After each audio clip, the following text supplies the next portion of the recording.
Thank you, Mr. Speaker, and thank you to my colleague, Anthony D'Esposito, and thank you for your service, Anthony, and for highlighting the dangers that our law enforcement face each and every day.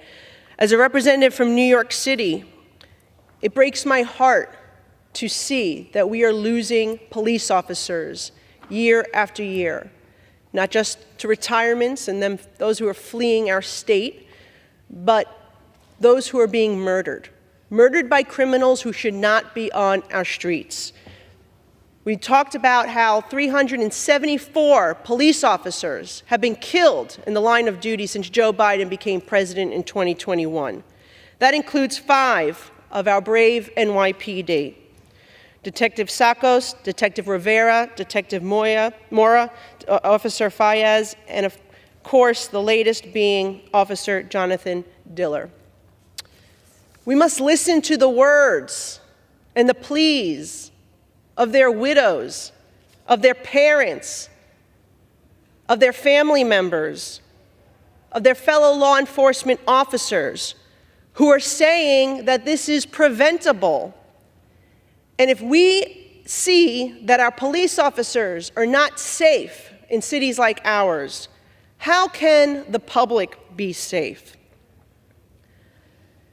It's truly tragic because we know it's preventable, and there are a certain number of laws that the state legislature in New York have put in place that have caused this crisis. The individuals who were responsible for the death of Officer Diller, they were career criminals. Guy Rivera, who is the one who pulled the trigger, he had 21 prior arrests, and he was still on our streets. He was most recently released from a 5-year prison stint for a drug conviction, and then he went off to parole in 2022. But he was on the streets because of a new law that the legislature passed called Less is More Act. He had parole violations, but he wasn't in jail.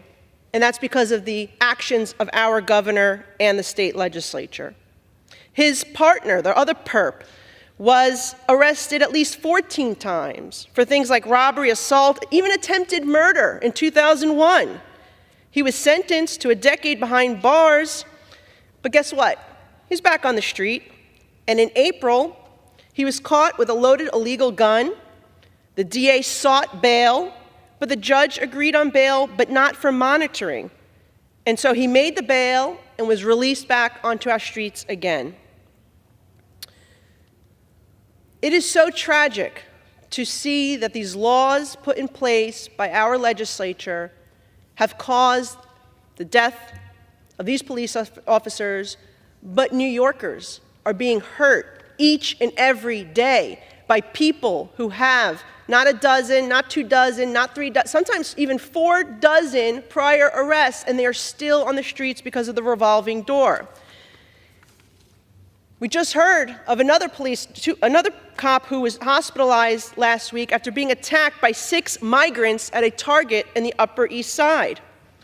Once again, lawlessness is taking over the streets of New York City. And what you're seeing taking place is a combination of the policies of this president, open border policies, the policies of our left-leaning state legislature with the bail reform, the raise the age, as well as the Less and More Act, and couple it with the city policy that handcuffs the NYPD and doesn't allow for any cooperation for individuals who are committing crimes to be deported or at least detained. If ICE makes a detainer request for these individuals, which they have, the city won't comply. They'll just release them back on the street so they can continue wreaking havoc in our city, in our country. That is wrong. And it's not going to stop. We're not going to bring public safety to the streets of the city or this country unless we change these policies.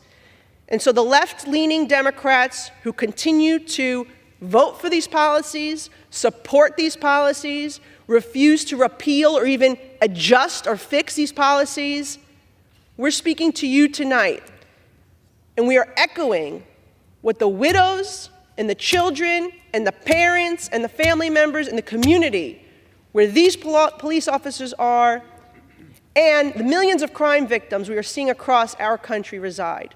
They want action, they want it now, and we must continue to fight for it, and we won't stop until we get cooperation from the other side of the aisle. Thank you. I yield back.